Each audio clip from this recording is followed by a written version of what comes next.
The largest forest in the world is under attack,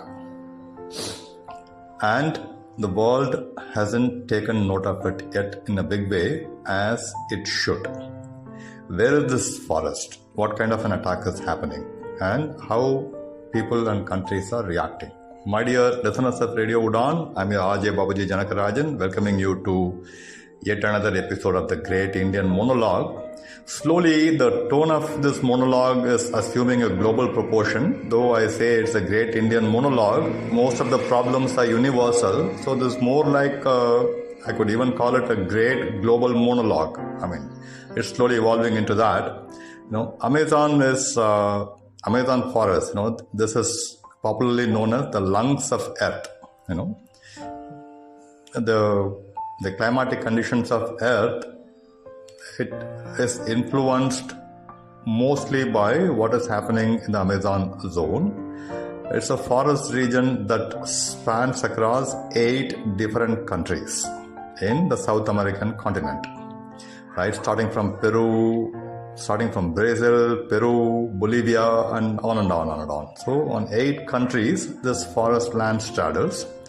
And in the last 15-20 years, rampant deforestation, for farming activities or for industrial activities or whatever, they have been consistently puncturing the lungs of Earth, and the governments didn't care. It has actually come to a point where the indigenous tribes, the local tribes who inhabit the forests of Amazon, there are so many different tribes still out there who are the guardians of the forest. They have been voicing their opinion against industrialization and deforestation in the last 5-6 years. And under the previous government in Brazil, the magnitude and the speed at which the forests were destroyed was really horrendous, horrifying. And some tribal chiefs were also killed, and a lot of turmoil was going on there. But once the government changed, the new president who has an eye for green cover, he is pro-forest, at least as of now.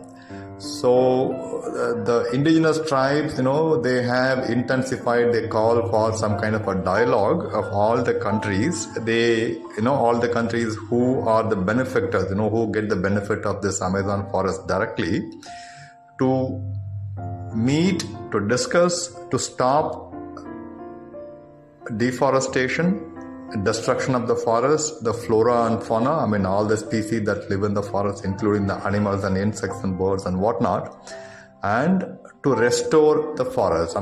Their agenda is very simple. The lungs of Earth is continuously getting punctured, and Earth cannot live long if we continue doing this destructive activity.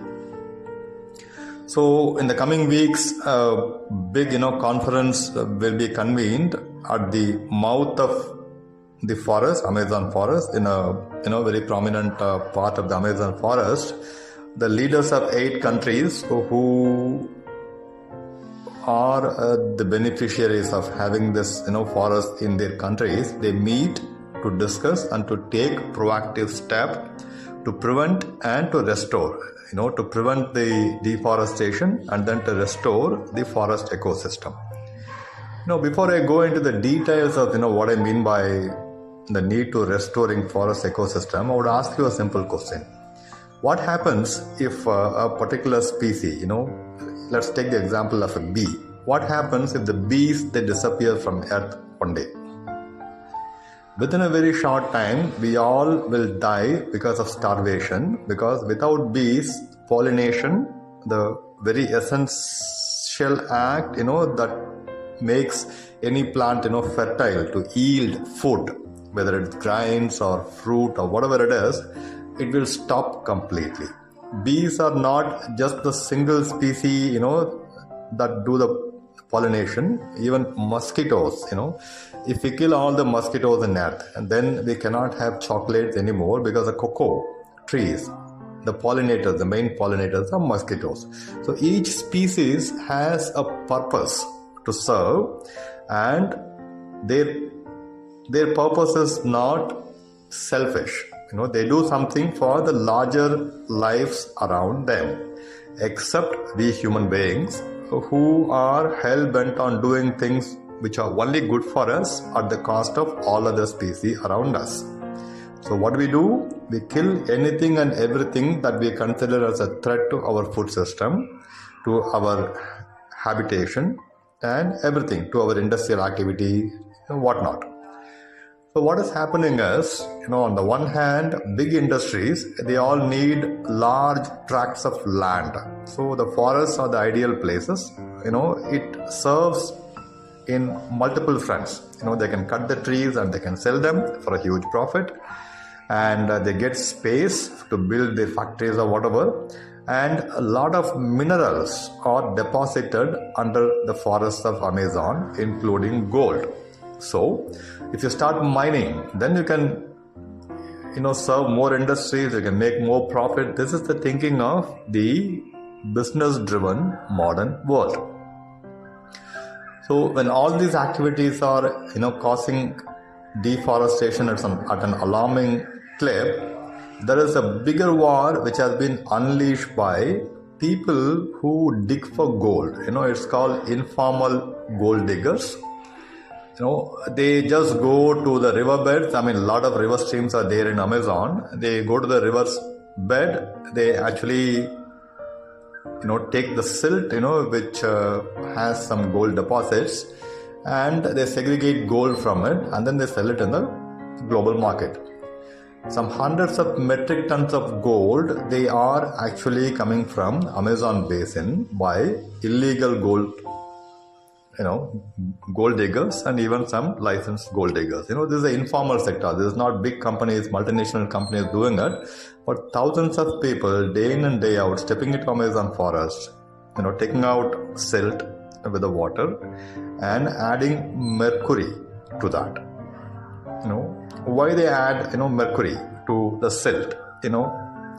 Gold in the silt, it cannot be segregated unless you add mercury. Mercury basically forms a bond around gold and makes gold into small stones, kind of ingots, small pieces. And then once you filter the water, you get the residual gold. So you sell the gold. So a lot of mercury has been used in Amazon continuously for the past many years, and the result has started showing up in all the animal species and the bird species who call Amazon their homes. So what happens is the mercury poisoning, how these birds and insects and animals are getting poisoned by mercury. When the gold diggers, they use mercury to separate gold from the silt.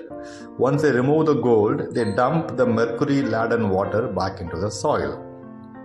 So the soil gets contaminated, the water sources get contaminated. Mercury poisoning or mercury leaching, it happens in a big time.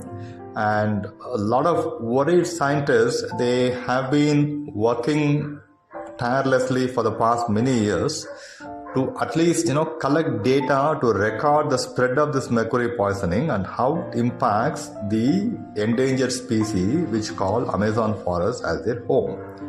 So some of them, they go into the deep forest, they actually, catch a bird and they bring it to the laboratory and remove some, feathers, and let the bird back into the wilderness unharmed, and then they start testing the feathers for the presence of mercury and other deadly chemicals.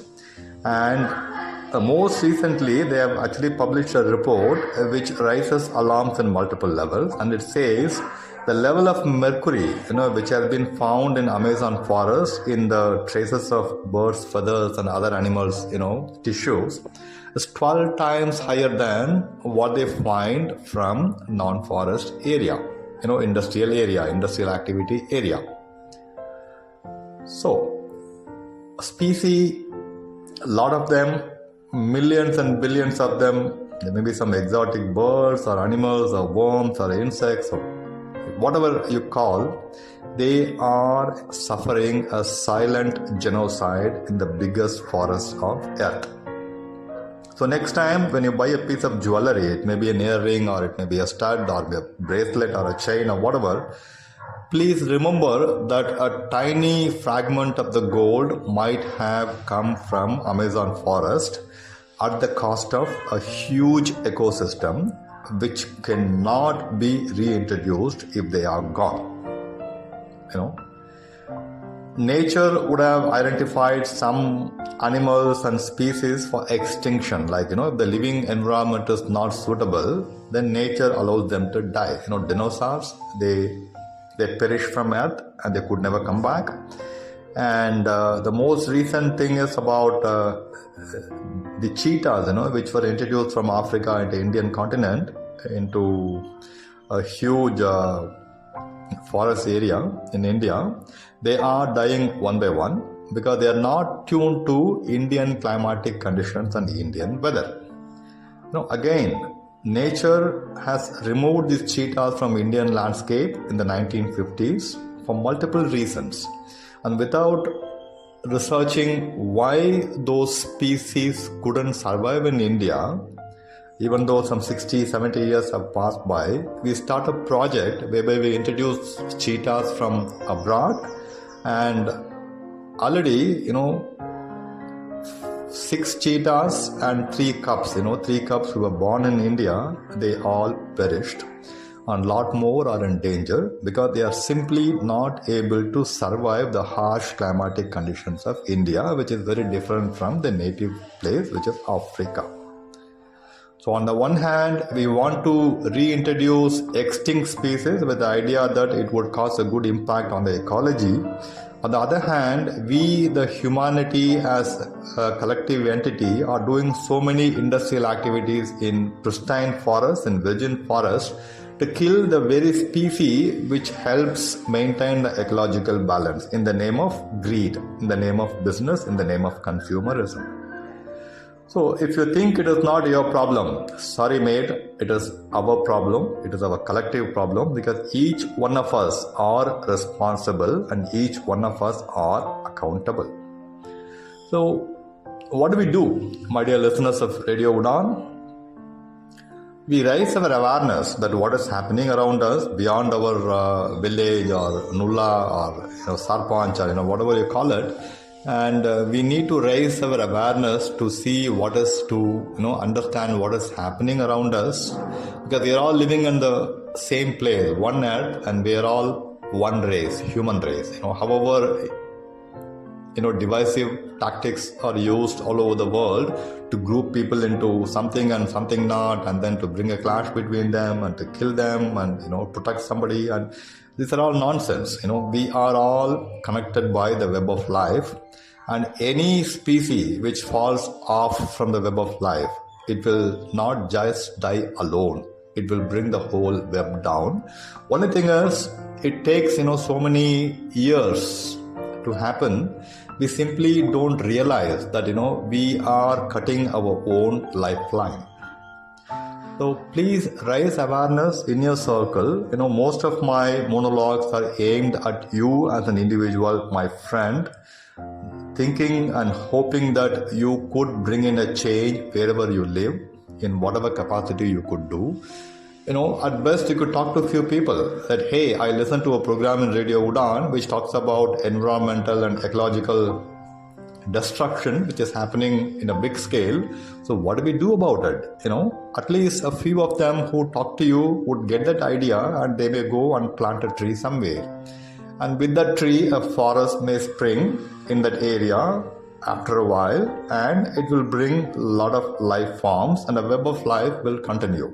This is the only way Earth has been progressing, and it will progress if and only if we stop our destructive activities. Thank you, my dear listeners, for listening to the latest episode of the Great Indian Monologue. I'm your RJ babuji Janak Rajan, signing off with lots of love and warmth, and I'll talk to you in a week's time with yet another episode. Until then, stay blessed, stay happy, and do something positive. Thank you. Bye-bye.